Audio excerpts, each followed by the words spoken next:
ഇന്നു നീ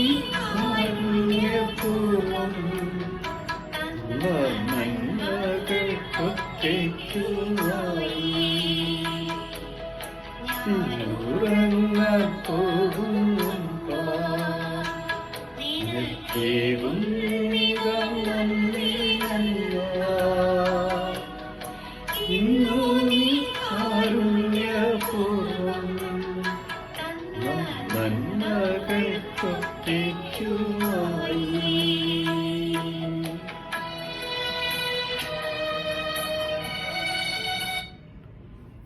പരിശുദ്ധ പരമ ദിവ്യകാരുണ്യത്തിന് എന്നേരവും ആരാധനയും സ്തുതിയും പുകഴ്ചയും ഉണ്ടായിരിക്കട്ടെ. ഈ ദിവസം മുഴുവനും എന്നെ കാത്തു പരിപാലിച്ച അനന്തകാരുണ്യത്തിന് ഉറവിടമായ കർത്താവെ, ഞാനങ്ങേ ആരാധിക്കുന്നു, സ്തുതിക്കുന്നു, മഹത്വപ്പെട്ടങ്ങേക്ക് നന്ദി പറയുന്നു. നശ്വരമായ അപ്പത്തിനു വേണ്ടിയല്ല, അനശ്വരമായ അപ്പത്തിനു വേണ്ടി പ്രയത്നിക്കുവാനായിട്ട് ഞങ്ങളോട് ആവശ്യപ്പെടുന്ന കാരുണ്യവാനായ കർത്താവെ, ഞാനങ്ങേ ആരാധിച്ച് സ്തുതിച്ച് മഹത്വപ്പെടുത്തി അങ്ങേക്ക് നന്ദി പറയുന്നു. അപ്പം വർദ്ധിപ്പിച്ച് കിട്ടിയതിലുള്ള സന്തോഷത്തിൽ കർത്താവിൻ്റെ പിന്നാലെ പാഞ്ഞു ചെന്ന ജനത്തോട് കർത്താവ് പറയുന്നത്, അപ്പം തിന്ന് സംതൃപ്തരായതുകൊണ്ടാണ് നിങ്ങളെന്നെ അന്വേഷിച്ചത്.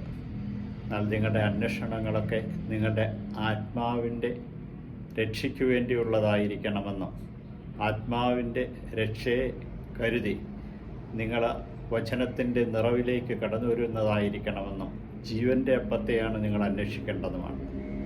കാരുണ്യവാനായ കർത്താവെ, അങ്ങ് നൽകിയ എല്ലാ അനുഗ്രഹങ്ങൾക്കും മുമ്പിൽ എന്നെ ഇതാ സമ്പൂർണ്ണമായിട്ടും സമർപ്പിച്ചുകൊണ്ട് ഞാനങ്ങേ ആരാധിച്ച് സ്തുതിച്ച് മഹത്വപ്പെടുത്തി അങ്ങേക്ക് നന്ദി പറയും. ഈ രാത്രിയിൽ നീ സുഖമായ നിദ്ര നൽകി ഞങ്ങളെ ഓരോരുത്തരെയും കാത്തുകൊള്ളണമേ. ഞങ്ങൾക്ക് ആവശ്യമായ എല്ലാ അനുഗ്രഹങ്ങളും നൽകി ഞങ്ങളെ പരിപാലിക്കുകയും സംരക്ഷിക്കുകയും ചെയ്യണമേ. യൂതന്മാരുടെ രാജാവായ നസ്രേക്കാരൻ യേശുവെ, പെട്ടെന്നുള്ള മരണത്തിന് അപകടം ഞങ്ങളെ കാത്തുകൊള്ളണമേ. അങ്ങ് ഞങ്ങളെ സംരക്ഷിക്കുവാൻ അങ്ങയുടെ ദൂതന്മാരെ കാവലിനായിട്ട് അയക്കണമേ. പ്രഭാതത്തിൽ എഴുന്നേറ്റ് അങ്ങേ മഹത്വപ്പെടുത്തുവാൻ തക്കവിധം ഞങ്ങൾക്ക് ഓരോരുത്തർക്കും കൃപ നൽകി ഞങ്ങളെ അനുഗ്രഹിക്കണമേ. ഈശോയെ നന്ദി, ഈശോയെ സ്തുതി, ഈശോ ആരാധന.